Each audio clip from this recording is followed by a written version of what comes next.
What's up, tribe?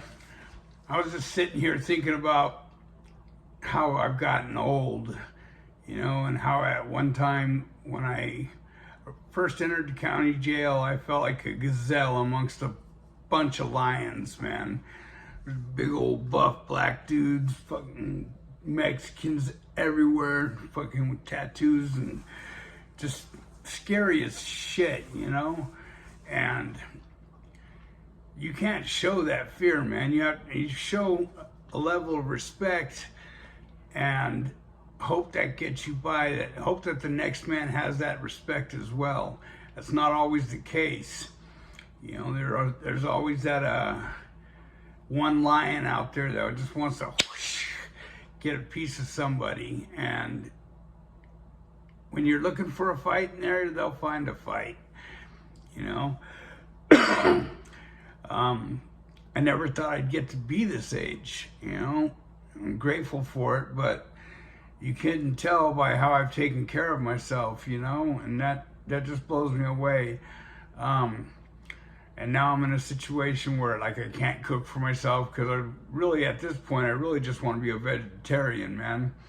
But anyway, as I was saying, I remember, I was up there with some of the homeboys, and I thought it was all fun and games at first. We'd put posters on the walls, and we'd have our piece behind the wall, taped up on the wall.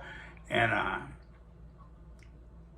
when I was sharpening those things, I didn't really think that I would have to push one of those into somebody, and that becomes a real reality.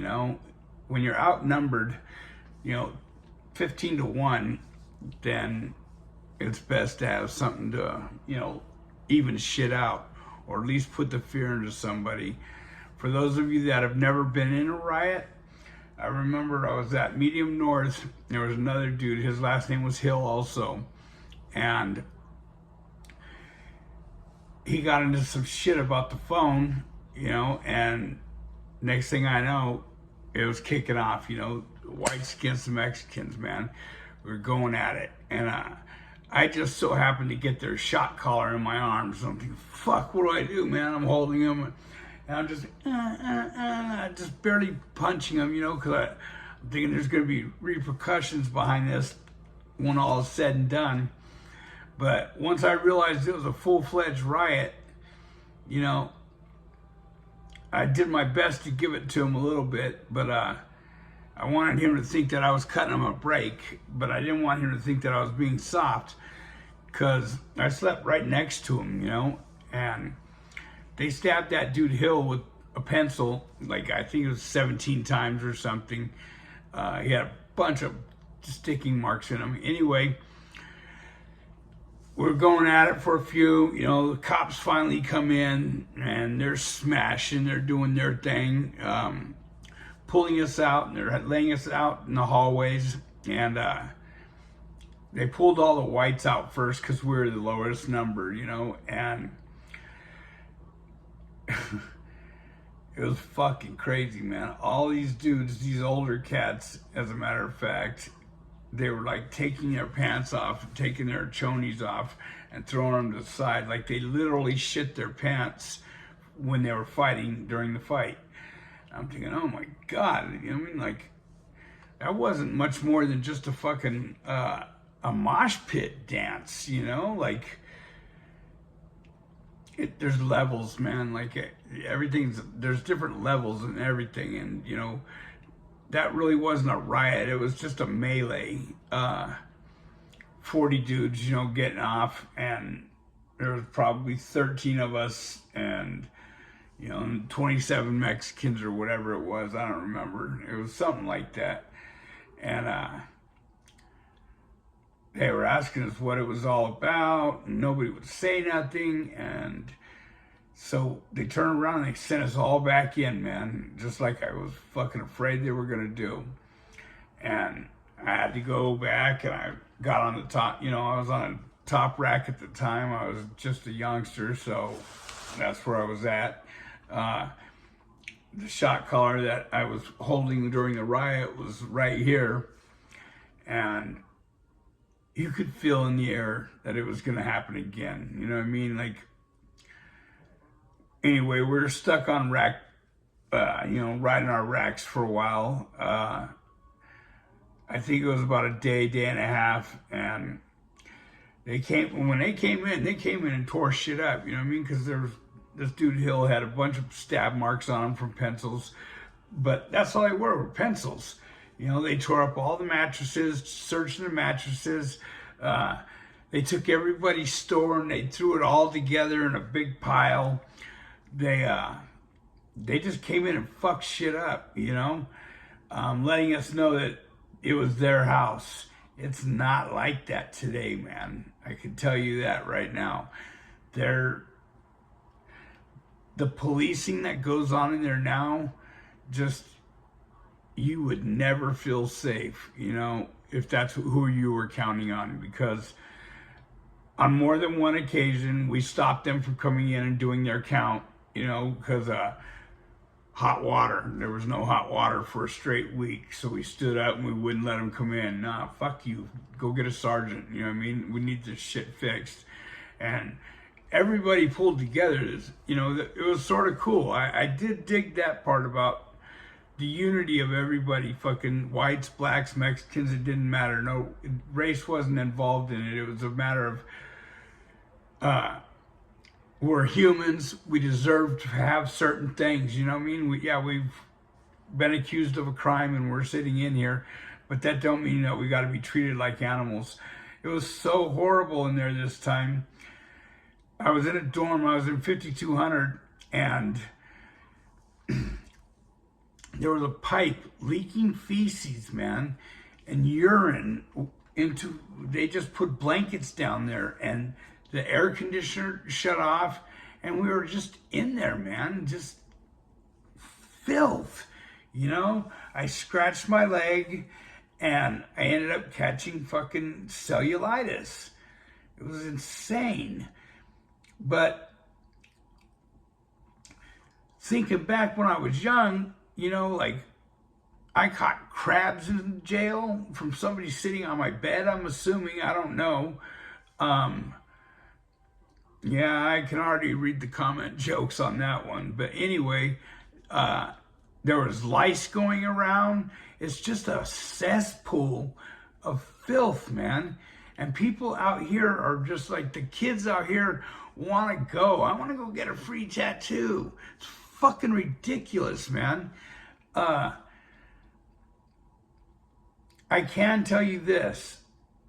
Prison did form my character, you know, like how I keep things, you know. I'm militant about a lot of stuff that I do. Keeping my room clean is a big thing. Let's see, I make my bed every single day. You know, that's all. These are all things you're gonna do when you're there. You get up in the morning, you make your bed, or you roll your mattress up, and you make, you know, so you can write, do whatever you're doing. You become very structured in there, and I'm grateful for that part of it. That I am, you know. We held each other accountable as men for cleanliness because of how the county would let shit go. You know, they just don't care. And then you try going to the hospital, man. Oh my God, to them it's a joke, you know? They think it's funny when we have to go to the hospital. I'm here to tell you, there's nothing funny about sitting in that fucking shit box, fucking not knowing if anybody knows whether you're alive, you're dead, fucking whatever, out on the streets. You feel like nobody cares. You haven't had a visit in forever, you know?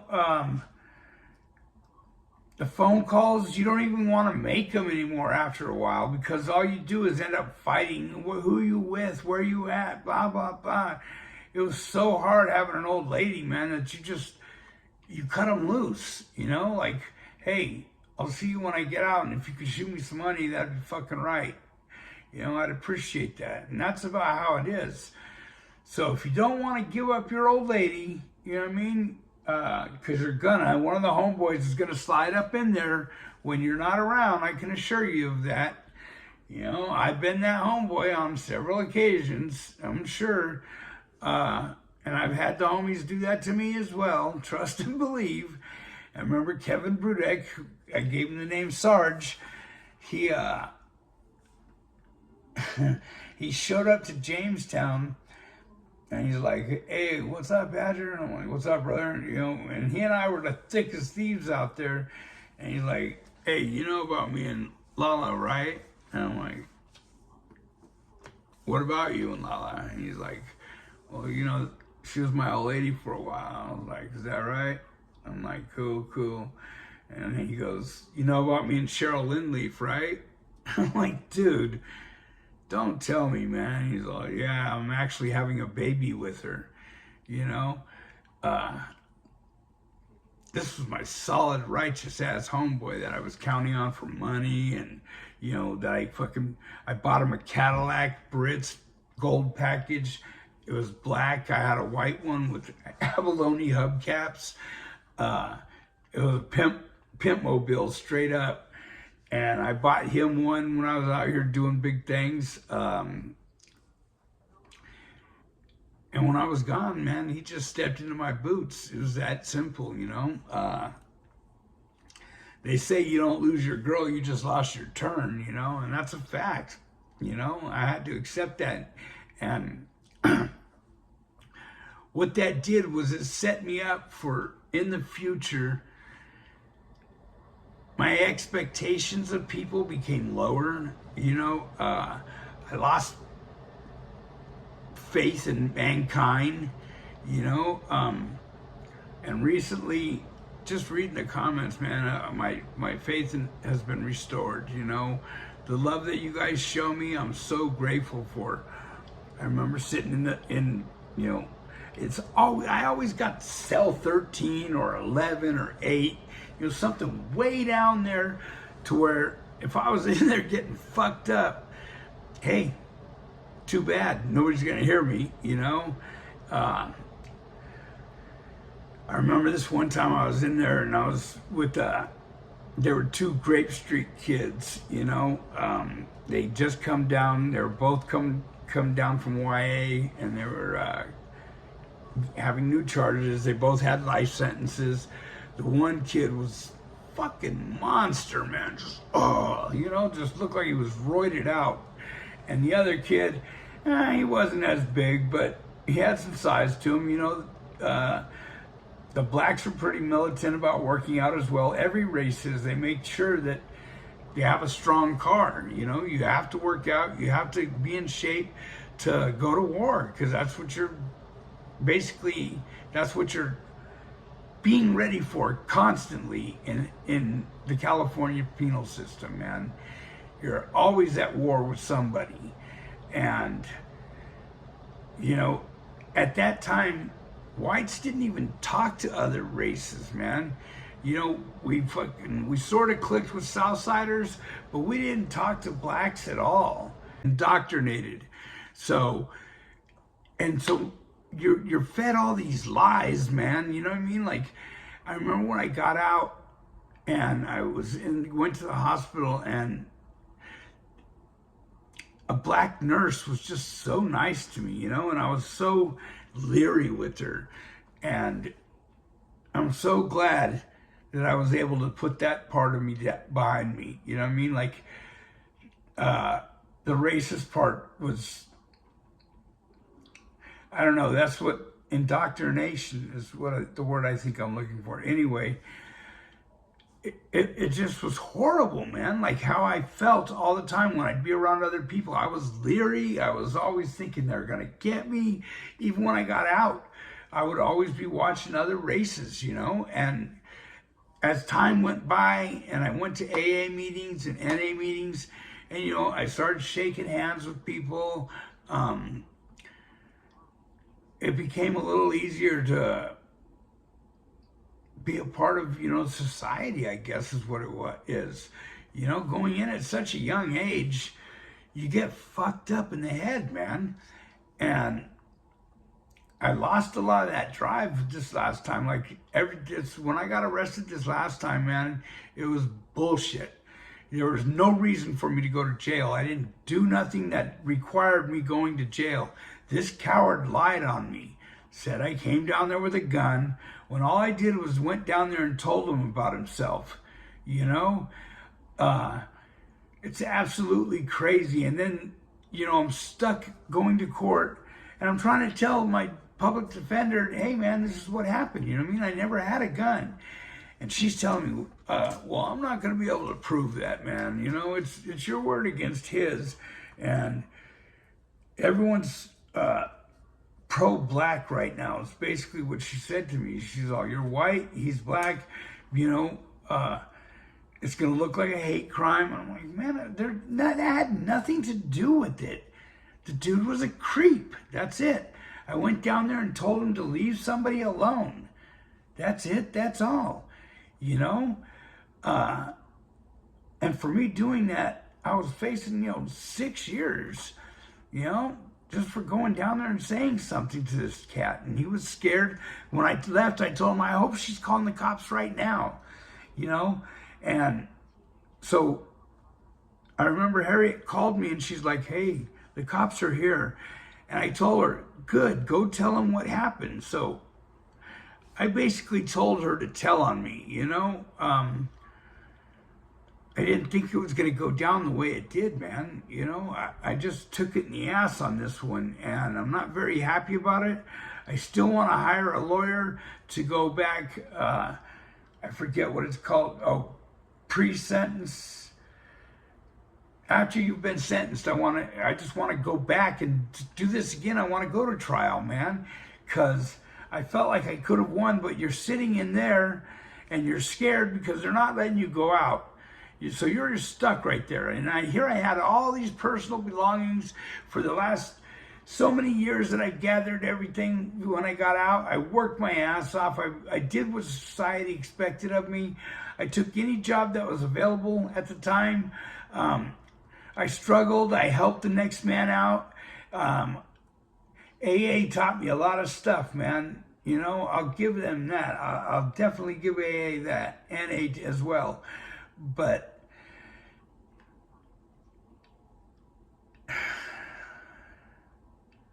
I lost a lot of that drive, man. You know, this last time I lost, everything got smashed out of me again, you know. And when you lose everything, you know, and I mean, you lose everything, you're just like, wow, what happened? What did I do? You know, you start questioning your own motives as to what you did. You know, my motive was to help a friend of mine out. You know, I didn't ever expect to have to go back inside and have to act like that rough, tough Cocoa Puff again, you know? And that's exactly what I had to do. And it's a little harder when you got gray hair and you got a belly now, you know? I'm not at my shoulder, my leg, blah, blah, blah. So I'm not being able to work out the way I once did. And I'm still trying to carry myself as if I'm that tough guy, you know? Because if you show any sign of softness in there, you become a prey, you know? Because, you know, every jail is full of predators and prey. And everyone wants to be the predator, man. You know, but somebody's got to be the prey. So my suggestion to anybody out there, think before you do something stupid next. Take a second and go, man, is this going to be worth it? You know? What I did, I'd do 1,000 times again. I'm not going to lie. When Harriet said to me, I just want somebody to know, in case I come up missing, who did it, you know? And I thought to myself, man, no woman should have to live with that fear. We weren't even a couple at the time, you know? And that's the reason I went down there. I really should have gone with somebody else and had a witness with me saying, you know, seeing what I said. I just told this cat, leave her alone, stay away from her. She doesn't want your attention. And for that, you know, I lost everything, man. And just reading the comments again, it filled me full of hope, man. I've lost all hope, and then you guys are giving me hope back, and I'm so grateful to you for that. All the way across the world. That's crazy, man. People from Ireland, from New Zealand, from all these places that I don't even know where they are. You know, throwing me thumbs up, much love, respect. Man, I can't tell you what that feels like, you know, to have that many people say, hey, we love you, bud. You know, keep doing what you're doing. And I don't know, I doubt if I'll ever feel that machismo that I once felt, you know, like I was that dude walking through the halls, you know what I mean, and pushing a broom, whatever, cleaning for the man, and running hustles, you know. I learned a lot of shit in that system. I wish I never went, but I'm grateful for everything that I learned when I was there. I'm going to say that. You know, I made the best of what I could out of my time there. I tried to stay, you know, I tried to be the predator, you know, as opposed to being the prey. I will say that. And it served me well, you know. It landed me in some spots I really didn't want to land in, but, you know, my buddy that I talk to pretty regularly, you know, his cellie just got out.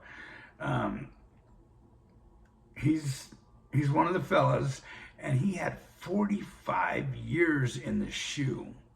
45 years, man. Could you imagine? It's just insane. I'm not going to say his name, but, and he got out, and, you know, they followed him he came down to San Fernando Valley. He got out from Delano, came down to San Fernando Valley, and then he went to Colorado, you know, and the feds were on him from the moment he got out. You know, he was part of that whole indictment thing. He was his own lawyer. He got himself acquitted right from the gate. He got himself excluded from all that shit. Make sure that you're knowledgeable, man. You're trained to be a lawyer. You're trained to, you know, you study kill sheets. You know, you're trained, and it's not full of stupid people, man. It's organized crime is what it's called. You know, people go there and, you know, that's a fact. I don't know. I don't know where I'm going with this video. I'm going to cut it short now that it's 25 minutes long, but, you know, life was very good after I got out. You know, it took a long time, and I didn't appreciate anything in the beginning. I felt everything was owed to me. And as I kept pushing and earning my own way, you know, I started to appreciate some things. And now that I'm older, I really appreciate things, you know, like being able to go to the toilet when I want to without having to ask somebody, or, you know, whatever the case may be. I don't know, man.